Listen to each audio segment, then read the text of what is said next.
दोस्तों, हमने आपसे कहा था कि हम जल्द ही मूविंग इंश्योरेंस पर एक वीडियो लेकर आएंगे जिस पर हम डिटेल में बात करेंगे कि मूवर्स कितना इंश्योरेंस फी चार्ज करते हैं या ये कैसे कैलकुलेट होता है।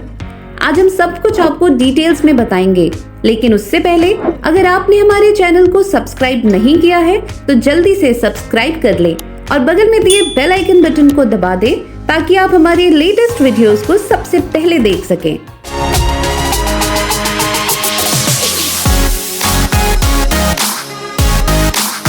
दोस्तों, जब बात आपके वैल्यूएबल हाउस होल्ड गुड्स को एक जगह से दूसरे जगह सेफली ट्रांसपोर्ट करने की आती है, तब माइंड में सबसे पहला नाम पैकेज एंड मूवर्स का आता है। हालांकि मूवर्स कई तरह से आपके गुड्स को सेफली ट्रांसपोर्ट करने की कोशिश करते हैं, लेकिन कुछ ऐसे सिचुएशंस भी हैं जब लाख कोशिशों के बाद भी आपका सामान डैमेज हो जाता है और तब आपको नुकसान से केवल मूविंग इंश्योरेंस ही बचाता है।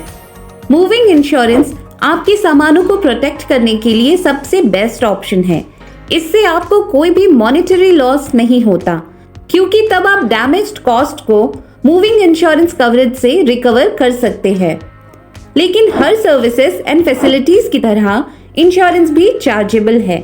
आपको अपने इंश्योरेंस सर्विस प्रोवाइडर को ट्रांजिट इंश्योरेंस फीस पे करना होगा, लेकिन कई लोग इस चीज से बिल्कुल अनअवेयर हैं कि उन्हें एक्चुअली कितना इंश्योरेंस फी पे करना होगा। इस क्वेश्चन का आंसर जानने के लिए आपको सबसे पहले मूविंग इंश्योरेंस क्या होता है और ये कितने टाइप्स के होते हैं ये जानना जरूरी है, क्योंकि इंश्योरेंस फीस इंश्योरेंस के टाइप पे डिपेंड करता है। फ्रेंड्स, मूविंग इंश्योरेंस मेनली दो टाइप्स के होते हैं, transit insurance and all inclusive insurance.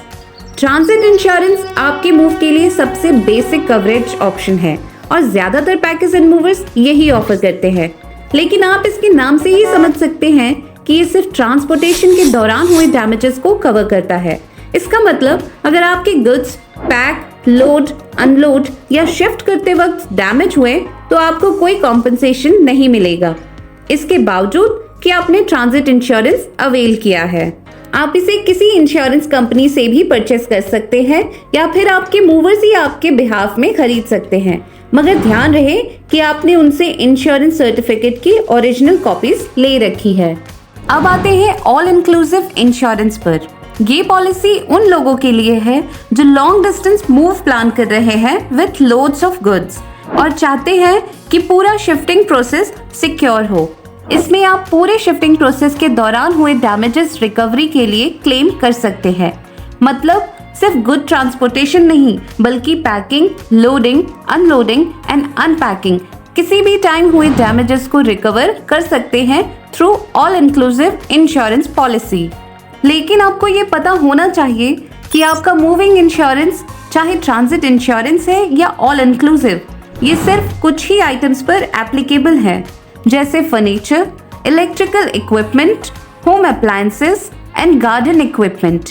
इसके अलावा कुछ और भी आइटम्स हो सकते हैं जिसके बारे में आप अपने मूवर से डिस्कस कर लें। Now let's talk about the cost of moving insurance. जैसा कि हमने जाना, मूविंग इंश्योरेंस दो टाइप्स के होते हैं, इसलिए इनके चार्जेस भी अलग अलग होंगे। ट्रांजिट इंश्योरेंस के लिए आपको 1.5 से लेकर 2% इंश्योरेंस फीस पे करना होता है और ऑल इंक्लूसिव में 3%।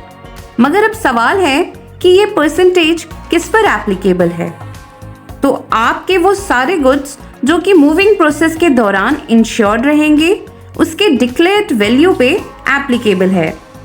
फॉर एग्जाम्पल, आपके गुड्स की ओरिजिनल वैल्यू 3 लाख थी, लेकिन उसके एज और नेचर कंसीडर करके उसकी वैल्यू डिप्रिशिएट होकर 2 लाख हो गए, तो आपको 1.5 या 3% एज मूविंग इंश्योरेंस इस डिक्लेयर्ड वैल्यू पर देने हैं। तो आपका final moving bill is equal to moving fees plus insurance fee plus GST होगा। तो अब आप जान चुके हैं कि मूवर्स कब आपसे 1.5% और कब 3% चार्ज करेंगे एज इंश्योरेंस फीस। इसलिए अब किसी भी मूविंग कंपनी को बुक करते वक्त आप इस बात का ख्याल रखें कि मूवर्स आपसे सही इंश्योरेंस रेट चार्ज कर रहे हैं और उनसे इंश्योरेंस की कॉपी और पक्का बिल लीजिए, वरना बाद में आपको इंश्योरेंस क्लेम करने में कोई परेशानी का सामना ना करना पड़े। अगर इंश्योरेंस से रिलेटेड कोई भी प्रॉब्लम हो तो आप हमें कमेंट करके पूछ सकते हैं। वीडियो पसंद आया हो तो लाइक और शेयर करना ना भूलें। Thank you.